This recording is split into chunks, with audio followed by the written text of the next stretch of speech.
स्वर्ण समाज को जब पवन सिंह का जरूरत था तब पवन सिंह चुप थे। यूजीसी बिल पे कुछ नहीं बोल रहे थे पवन सिंह। लेकिन फिर जब सुप्रीम कोर्ट ने रोक लगा दिया तब पवन सिंह पोस्ट करते हैं और कहते हैं कि सर्वोच्च न्यायालय का जो आदेश है वो स्वागत योग्य है। हम जानते थे कि किसी के साथ में अन्याय नहीं होगा, लेकिन अभी वही पवन सिंह जो है वो सवालों को घेरे में है कि आपको सिर्फ स्वर्ण का वोट चाहिए, आपको सिर्फ स्वर्ण का जो है वो व्यू चाहिए, लेकिन जब उनके साथ कुछ गलत होगा तो आप साथ नहीं दीजिएगा। और पवन सिंह यूजीसी बिल में साफ तौर पे जो है वो इनका चेहरा एक्सपोज हो गया है। अब कैसे वो आप समझिए। दरअसल देखिए, जब यूजीसी बिल आता है तो जो स्वर्ण जाति के लोग होते हैं वो सड़क पर उतर जाते हैं और लगातार ये रिक्वेस्ट करते हैं, आवाज उठाते हैं कि यूजीसी बिल जो है वो सही नहीं है। अगर लाना ही है तो आप संशोधन करके लाइए, एक जाति के साथ कुछ गलत ना हो जाए। लेकिन पवन सिंह और तमाम वो बड़े नेता जो स्वर्ण जाति से आते हैं वो चुप्पी साधे हुए थे, कुछ नहीं बोल रहे थे। अगर माइक लेकर कोई सवाल पूछ भी रहा था तो वो सीधा हर हर महादेव कर रहे थे और तमाम तरह के बात कह के वो साइड हट जा रहे थे। और उसमें एक नाम पवन सिंह का भी था। सबका उम्मीद था कि कम से कम पवन सिंह बोलेंगे या फिर जो तमाम स्वर्ण जाति के जो सिंगर हैं वो बोलेंगे, लेकिन ना, पवन सिंह काहे बोलने जाए। इनको तो जाना था विधानसभा, चुपचाप थे। और जब सुनने में आया कि सुप्रीम कोर्ट ने तो आदेश दिया है कि इस पर रोक लगे भी, तब फटाफट सब लोग पोस्ट करने लगे, क्रेडिट लेने लगे कि हाँ, ये जो फैसला है वो सही है। और इसमें एक नाम पवन सिंह का भी है। Pawan Singh UGC bill pay चुप थे, लेकिन जब सुप्रीम कोर्ट ने रोक लगा दिया तब पोस्ट करके लिखते हैं, यूजीसी विषय में जो माननीय सर्वोच्च न्यायालय का आदेश आया है वो स्वागत योग्य है। हमें विश्वास था कि किसी के साथ अन्याय नहीं होगा। हैशटैग हम सबके हैं।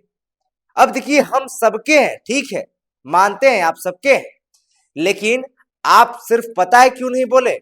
सबसे पहला वजह ये कि पवन सिंह को हर एक जाति के लोग प्यार करते हैं और पवन सिंह किसी एक जाति के सिंगर नहीं है या एक समाज के सिंगर नहीं है। ये बात सच है और इसीलिए शायद पवन सिंह नहीं बोल रहे थे। लेकिन फिर भी आप इतना पार्टी में थे, आप तो बीजेपी में थे, इतना आप कह सकते थे कि चलिए इस बिल पे जो है वो सरकार विचार करेगी, उम्मीद है। ऐसा पोस्ट हो सकता था, लेकिन ऐसा पोस्ट ना होना, ऐसा नहीं मेरा उद्देश्य कि किसी एक जाति को लेकर हम बोल रहे हैं, लेकिन पवन सिंह इस पूरे मामले में जो है वो छना गए हैं। इनको लेकर अब जो समाज में सवाल खड़ा हो रहा है वो सच में बहुत बड़ा सवाल है। और लोग पूछ रहे हैं कि आखिर पवन सिंह जी आप काहे चुप थे यूजीसी बिल पे, काहे जब सुप्रीम कोर्ट रोक नहीं लगाया था तब आप नहीं बोल रहे थे।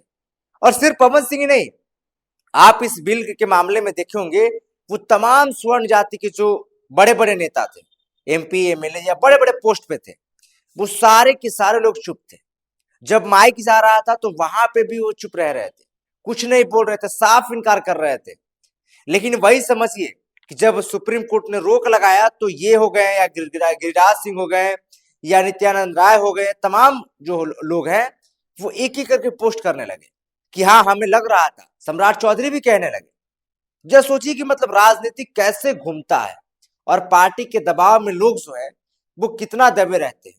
अगर यही पवन सिंह अगर बीजेपी में नहीं रहते तो फटाक से पोस्ट करते कि यूजीसी बिल जो है वो गलत है, लेकिन ये पार्टी में थे इसीलिए चुपचाप थे।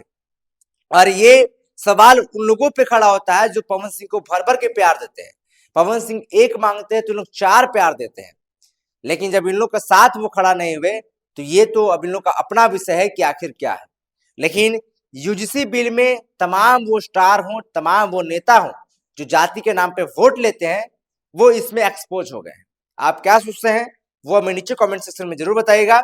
लेकिन पवन सिंह का पोस्ट आपको लास्ट में फिर से बताते हैं। पवन सिंह एक्स पे पोस्ट करते हैं एक दिन पहले, यूजीसी विषय पर माननीय सर्वोच्च न्यायालय का आदेश स्वागत योग्य है। हमें विश्वास था कि किसी के साथ अन्याय नहीं होगा, हम सबके हैं। क्या सोचते हैं आप कमेंट सेक्शन में जरूर बताइएगा। फिलहाल के लिए इतना ही। हमारे चैनल पर नए हो तो चैनल को सब्सक्राइब जरूर कीजिएगा।